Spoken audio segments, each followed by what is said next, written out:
Salam, salam, outsiders, débrief Coupe d'Afrique des Nations, le débrief commence maintenant. Non, je suis fâché, franchement, je suis fâché, je suis extrêmement fâché et je suis fâché d'abord par mon coach Aliou Cissé. Déjà, comment il a l'audace de venir en conférence de presse, venir chercher encore une fois des excuses, venir nous dire en conférence de presse, oui, on n'a pas gagné, on n'a pas bien joué parce qu'il me manquait 3 titulaires, etc. Je suis désolé, mec, t'as amené 23 joueurs à la coupe, t'as amené 23 joueurs, ce qui veut dire que tu aurais dû anticiper les blessures, tu aurais dû anticiper certaines choses. On va être très très sérieux. Alfred Ndiaye, il n'est titulaire dans aucune équipe. Alfred Ndiaye même, il n'est dans aucun effectif de la Coupe d'Afrique. Il n'est ni en Tanzanie, ni en Ouganda, ni à Madagascar. D'ailleurs, shout out aux Malgaches, bien joué de leur part aujourd'hui. Ils se sont gérés, ils ont gagné, etc. Bravo les Baréas. Mais franchement, Alfred Ndiaye n'a pas le niveau. Il n'a pas le niveau. En toute honnêteté, le mec, ça lui prend 35 ans pour tourner sur lui-même. Sincèrement, même le lait, je dis bien le lait tourne plus vite que Alfred Ndiaye. Je dis bien le lait. Ça tourne plus vite qu'Alfred Ndiaye. Ça se gâte plus vite qu'Alfred Ndiaye. Parce que le mec, il est inutile. Il sert absolument à rien. Il est nul, cet enfant-là. Je suis désolé. Il y a certains joueurs, tu te poses des questions. Tu te demandes comment, même au centre de formation, ils ont réussi à passer à travers les mailles du filet. Comment Alfred Ndiaye est devenu professionnel, mec? J'ai mal à la tête. Je vais devenir fou. Franchement, Alfred Ndiaye, il n'a pas le niveau. En toute honnêteté, on va me dire, oui, Stan, tu es méchant et tout. Je ne suis pas méchant, je suis quelqu'un d'exigeant. Je suis désolé, Alfred Ndiaye n'a pas le niveau. Il ne doit plus jamais porter le maillot de l'équipe nationale du Sénégal. Il ne sert absolument à rien, ce type-là. Aliou Cissé, je lui en veux encore plus quand je me rends compte que le mec, tactiquement parlant, il n'est pas très fort. Franchement, aujourd'hui, il s'est fait bouffer par Belmadi. Non, franchement, les Algériens aujourd'hui, le match qu'ils ont fait, ils nous ont bouffé de A à Z. Aïssa Mendy, Ben Sebaini, tous ces mecs-là aujourd'hui, on les a jamais testés. La raison, elle est simple, au milieu de terrain. Il n'y avait personne. En toute honnêteté, Crépin Diatta, je ne peux pas l'attaquer, il n'était pas dans son match. Ça, c'est un fait, ok? Gana Gueye n'était pas là. Ça, c'est un autre fait, ok? Mais derrière, tente quelque chose. Tu as le boy Pape Abdou Cissé là, qui est défenseur central. Mais fais-le jouer, mec. Tente quelque chose. Franchement, tu mets Pape Abdou Cissé, tu fais monter Cheikhou Kouyaté, et tu as Cheikhou Kouyaté, Pape Aliou Ndiaye, et puis Crépin Diatta. Tu as Cheikhou Kouyaté, Pape Aliou Ndiaye en RCV. Au pire des cas même, parce que les Algériens, physiquement, ils sont pas meilleurs que nous. Physiquement, ils sont pas plus forts que nous. Tu tentes quelque chose, tu mets Pape Aliou Ndiaye en RCV, Crépin Diatta, mais joue au foot. Le mec, il refuse de jouer au foot.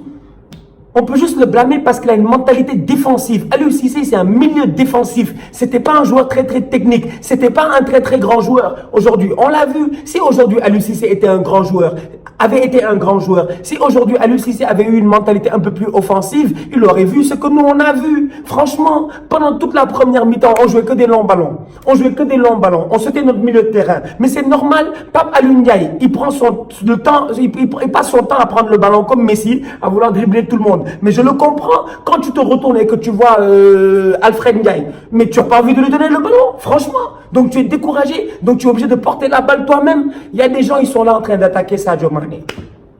J'ai vu les gars attaquer Sadio Mané. J'ai vu les gars en train d'attaquer Mbaye Niang. J'ai dit, pourquoi vous attaquez Mbaye Amadi Niang? Mbaye Niang, le match passé, il ne s'est pas géré, il a raté des occasions. Mais avant que tu aies même des occasions, il faut que les ballons viennent vers toi. Mbaye Niang, aujourd'hui, il a eu quel ballon vers lui? Franchement, au milieu de terrain, il n'y avait personne. Mais on s'est fait bouffer, mec. On s'est fait bouffer pendant tout le match par les Algériens au milieu de terrain. Je me suis dit, mais le coach là, c'est quoi son problème? À un moment donné, je le vois sur le banc. Moi, je me suis levé dans le stade, j'ai commencé à crier. C'est pour ça que ma voix est finie. J'étais là en train de lui crier dessus. J'étais comme, mais Aliou, mais réveille-toi. Mais réveille-toi, bordel. Il est là en train de dire resserrer les lignes. Mais tu veux qu'on resserre les lignes comment? Alors que tu nous as mis que des tocards dans cette équipe-là. Franchement, mais mec, je me dis des fois, ces coachs-là, je vais devenir fou ici. Franchement, en fait, moi, j'ai envie de passer mes diplômes de coach et un jour de devenir coach pour leur montrer à quel point, à un moment donné dans ta vie, tu dois avoir des cojones et savoir prendre des décisions. Il y a certaines personnes qui n'ont pas cette capacité-là de pouvoir prendre des décisions. Capacité de prise de décision, zéro. Aujourd'hui, Aliou Cissé, les premiers changements qu'il aurait dû faire, c'est où? C'est au milieu de terrain. C'est au milieu de terrain. Franchement, tu changes ton milieu de terrain d'abord avant de faire quoi que ce soit. Dès la mi-temps, on savait qu'il devait faire des changements au milieu de terrain. Le mec, il sort Keita Baldé, il nous fait rentrer ce tocard de Sada Diop là. Mec, Sada Diop, On a eu une contre-attaque à un moment donné en deuxième mi-temps, mec. Je pense que si on se trompe, si je me trompe pas, c'est un 4 contre 3 ou un 4 contre 4 pour le Sénégal. Tu vois, on peut y aller, on peut tenter quelque chose. Sadio Tchoup au milieu de terrain, il s'est emmêlé les pinceaux. Le ballon, c'est pas son ami. Ah, je suis découragé, quoi. J'ai parlé à la fin du match à quelques supporters. Ils m'ont fait non, tu sais, Stan, etc. Ça va, nanana, ça va aller et tout. D'ailleurs, même shout out à ces supporters-là, les gars qui m'ont reconnu. Ils ont vu mon t-shirt, ils ont fait, hey, ça c'est outsider, tu vois. Merci beaucoup à vous. Franchement, je vous kiffe. Merci beaucoup. Mais en revenant dans le match, les gars, il y a certains mecs qui me font non, c'est le deuxième match, on va battre le Kenya, etc. On va se qualifier, blablabla. C'est pas ça mon problème. Mon problème au Sénégal, c'est le fait qu'on aime la culture de la médiocrité. En fait, on aime être nul. On n'a pas cette mentalité de gagnant qu'ont les Camerounais, les Ghanéens, etc. Cette mentalité de tueur-là. Nous, on l'a pas. Franchement, aujourd'hui, pour la première fois de la compétition, on avait un vrai adversaire, un contender au titre. Parce que l'Algérie, c'est un contender au titre. Et aujourd'hui, on a coulé face aux Algériens. Même si on gagne le prochain match face au Kenya, même si on se qualifie, etc. Mais la prochaine fois qu'on va jouer une grande équipe, moi, j'aurais peur parce que j'ai un coach qui n'est pas capable de prendre les bonnes décisions. Parce que j'ai un coach qui, dès que tu lui enlèves son métronome Ganegay, il est perdu. Franchement, en fait, moi, Aliou Cissé, je suis désolé. Je suis totalement désolé. Le mec, il surfe encore sur le capital sympathie de 2002. C'est notre capitaine. Franchement, on l'aime, Aliou Cissé. Moi, j'ai rien contre Aliou Cissé. L'homme en tant que tel, j'ai rien contre Aliou Cissé. Donc, que ce soit clair, j'ai rien contre Aliou Cissé. J'ai un problème contre ses choix tactiques. 1, 2, 3, il nous fatigue. Entraînement à huis clos. Tout est fermé. Le mec, il se prend pour Pep Guardiola. Après, arrivé sur le terrain, il fait pas mieux que... Je sais pas, mec. Je cherche même un coach tocard, mec. Je cherche... Trouvez-moi un coach tocard dans les commentaires. Franchement, 1, 2, 3, il est là en train de faire... Ouais, le truc, non, non, non. Les entraînements à huis clos, on ferme ça, pas de presse, etc. et tout. Quand on arrive sur le terrain, on voit rien. Mais sincèrement, c'est décourageant. Maintenant, le Sénégal... Le Sénégal va devoir faire un match nul ou une victoire face au Kenya. Je pense que techniquement, on devrait le faire. Pas parce que Aliou Cissé va faire du grand coaching, mais juste parce que techniquement, on est meilleur que eux, tu vois. Que le Kenya, c'est pas l'Algérie, c'est pas le Cameroun, c'est pas le Maroc, c'est pas la Côte d'Ivoire, etc. Donc techniquement, on devrait réussir à le faire, même si on sait jamais avec cette équipe nationale du Sénégal-là. Maintenant, on va voir ce que ça va donner, mais...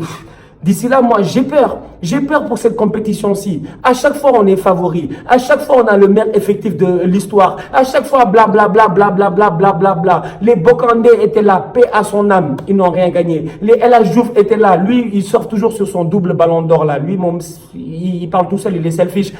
Mais ils n'ont rien gagné. Aujourd'hui, on a les Mané et tout ça. On va sûrement rien gagner. Franchement, quand est-ce que le Sénégal va se gérer? Chaque fois que je rencontre des Égyptiens, etc., ils me font non, tu sais, le Sénégal, grande équipe et tout. D'ailleurs, aujourd'hui, le stade, il était plein. Le stade était plein. Tous les Égyptiens sont venus. Ils sont tous venus voir Mané, tu vois. Mais Mané, comment veux-tu que Mané puisse faire quelque chose alors qu'il n'a pas de milieu de terrain pour lui donner des ballons? C'est comme si tu allais voir une raffinerie de pétrole, tu lui dis donne-moi du pétrole. Ils vont te dire mais ramène le pétrole brut d'abord. On va raffiner ce pétrole-là et on va te donner de l'essence. Mais Sadio Mané, il ne peut pas faire des miracles.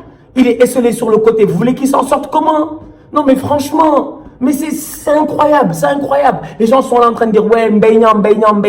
Mais Mbaye Niang, durant tout le match, il s'est débrouillé, il s'est battu. Mais derrière, s'il n'a pas de ballon qui arrive vers lui, vous voulez qu'il fasse comment? Non, franchement, je ne peux attaquer qu'une seule personne aujourd'hui à cause de sur cette défaite-là. C'est le coach de l'équipe nationale du Sénégal, Aliou Cissé. Et j'espère vivement qu'il a appris de ces erreurs-là. Parce que franchement, on ne peut pas continuer comme ça. Mec, on a une belle équipe. On a une belle génération. Mais on n'a pas un mec qui arrive à les faire jouer dans des... En fait, lui, il n'arrive à gagner que quand tout est facile. Franchement, en fait, Aliou Cissé, il gagne quand tout est facile. Quand tout va bien, quand tout est tranquille et tout, c'est là où il gagne. Mais dès que ça devient compliqué, le mec, il floppe. Oh. Bravo aux Algériens pour leur match. Ils ont fait un très très bon match. Franchement, ils ont gagné. Ils méritent largement la victoire. À mon humble avis même, ils méritaient de gagner encore beaucoup plus parce que nous, on n'a pas eu d'action dangereuse. Mis à part les 5 dernières minutes du match là où on a tout tenté, on a essayé d'y aller, mais en mode désordonné, tu vois. On était désordonné. Mis à part ça. Et puis, regardez-moi ça. Le mec, tous les coups francs qu'on a eu lors du premier match, le deuxième match, on n'a pas un tireur de coup franc sur le terrain. Mais Henri Saivet, à un moment donné, il ne peut pas rentrer à la 70e, genre 20 minutes plus tôt. Il le fait rentrer à 5 minutes de la fin à la place de Alfred Ndiaye. Franchement, non, c'est beaucoup trop frustrant. Donc les Algériens aujourd'hui, ils se sont gérés, ils ont gagné leur match et sincèrement, ils méritent amplement leur victoire. Aujourd'hui, ils ont eu les meilleures actions du match. Notre gardien, on l'a vu. On l'a vu. On a vu notre gardien. Le gardien algérien, on l'a pas vu. Notre gardien, il a dû faire des parades pour pas que le ballon rentre. Il y a les frappes de Mahrez qui passent à côté, etc. Les Algériens, ils nous mettent un but sur une attaque placée dès le retour de la deuxième mi-temps. Ça montre encore à quel point le Sénégal n'est pas prêt mentalement. Maintenant, l'arbitre. Un autre tocard. Parce que là, franchement, mis à part que le fait que nous-mêmes, on se tire des balles dans le pied pour pas gagner, l'arbitre, mais il était trop nul. Trop nul. En fait, lui, on dirait qu'il était allergique au carton. Il était allergique au carton. Penalty pour le Sénégal, le mec ne siffle pas. Franchement, j'ai été choqué aujourd'hui par l'arbitrage. Parce que j'ai vu des arbitrages de merde, excusez-moi, mais j'ai jamais vu un arbitre aussi nul de ma vie comme ça. Franchement, j'ai jamais vu ça. J'ai jamais vu ça. Il a donné un carton jaune à Keita Baldé parce que Keita Baldé a fait tirage de maillot. Pourtant, Keita Baldé, après, il prend tacle sur le genou, il donne pas de carton jaune. Franchement, Crépin Diatta, il se retourne, il prend balayette, il donne pas carton jaune. Combien de fautes il y a eu? Je suis désolé aujourd'hui, avec tout le respect que j'ai pour mes followers algériens. Les Algériens, aujourd'hui, ils doivent avoir plus de cartons jaunes et même, voyons, et même presque un carton rouge. Il devait même y avoir un carton rouge. L'arbitre n'en a pas donné. Donc, s'il vous plaît, quoi, la CAF, gérez-vous. Parce que nous, on peut pas qu'on y est dans des conditions comme ça. Déjà que nous-mêmes, on se gère pas pour gagner. Si en plus de ça, on a un arbitre qui est pas bon, ça va être compliqué. Bon, bref. Parce que là, je suis hors de moi, là. Franchement, je suis hors de moi. Prochain match, c'est face au Kenya. Gérez-vous. Après, pour se qualifier, gérez-vous. À partir de maintenant, s'il vous plaît, les gars, gérez-vous. On n'a plus le droit à l'erreur. Aujourd'hui, on a appris de nos erreurs. J'espère qu'on a appris de nos erreurs. Parce que franchement, aujourd'hui, au milieu de terrain, on s'est fait bouffer. Il faudrait qu'on fasse des efforts. Il faudrait qu'on apprenne de nos erreurs. La compétition est encore jeune. Heureusement qu'il y a les meilleurs troisièmes qui vont sortir. Je pense qu'on fera partie des meilleurs troisièmes ou deuxièmes, quoi qu'il arrive, etc.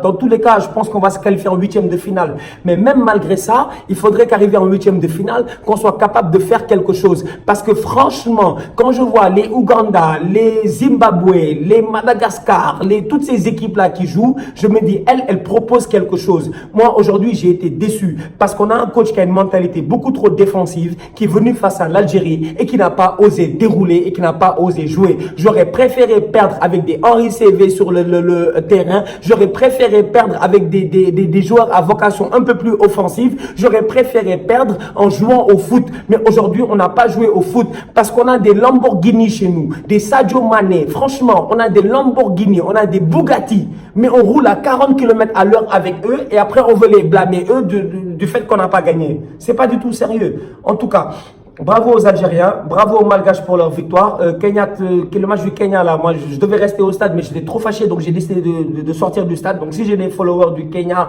ou de la Tanzanie, je m'excuse. Franchement, je m'excuse. Hein, je vous demande pardon. On se capte demain pour un nouveau débrief. Et une pensée à tous ces supporters sénégalais là, qui ont fait le show avant le match, qui étaient là, qui ont tout donné. Franchement, vous allez le voir. Ils ont tout donné, les supporters sénégalais, mais sur le terrain, les mecs, ils se sont pas gérés. Et encore plus, le coach lui-même ne sait pas gérer. Donc voilà, on se capte demain pour un nouveau débrief, la famille, tous outsiders.